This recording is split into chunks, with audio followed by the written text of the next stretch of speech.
তাই ইজ্জত দিয়া করছে ভালকে ক হ্যাঁ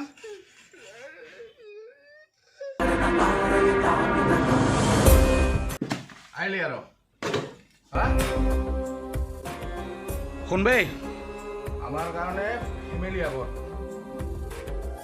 বাদ বাকি পিছত কোনোবাই আঙুলি নকৰা দেৰি হয় নাই আহিলি দাঁড়া দাঁড়া কৰি পট পলা আৰ জানা